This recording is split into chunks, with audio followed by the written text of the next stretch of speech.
Hello, today we'll be talking about John chapter 11, verses 47 to 57, where this passage takes place right after Jesus raises Lazarus from the dead.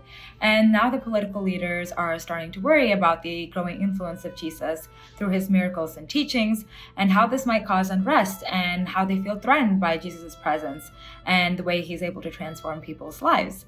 So in kind of looking at this relationship that the people have with Jesus and the effect that Jesus is having, I think it really is an analogy to a lot of the tension that we have between our own human fears and the divine purpose.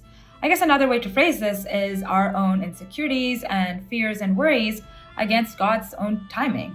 I think in our own lives, we can feel that we have the control. We are living our lives. And sometimes we can forget that it is all up to God's plan. There's this divine plan that we are not aware of, and we are just living and working through.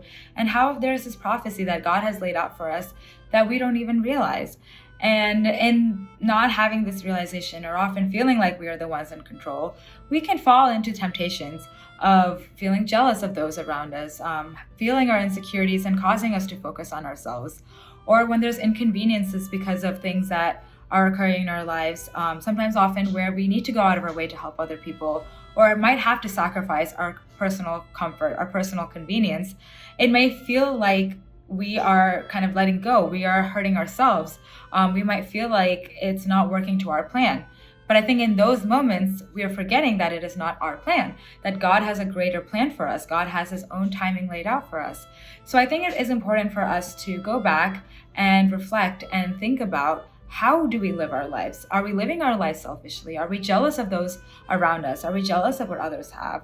Or are we grateful and happy of what we are given, of the gifts that we have, of the things that we're able to achieve, and not so focused about what others are able to do and what they are able to accomplish?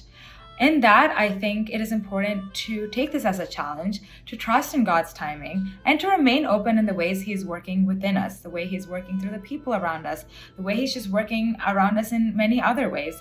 And I think even in those moments where it is a time filled with uncertainty, a time filled with difficulty, to lean into God even more, because he's going to be the one that will be able to help us get through those difficult times or those difficult experiences. So during this Lenten season, we can ask ourselves where we place God in our lives. Is he our priority? Do we give ourselves time to trust in the Lord and focus on ways to bring him into our lives and help him guide us? Or are we the ones taking the wheel and having all the control? And once we define where that is, we can find ways to improve and be better and allow God more into our own lives. So thank you for joining me in this Lenten reflection.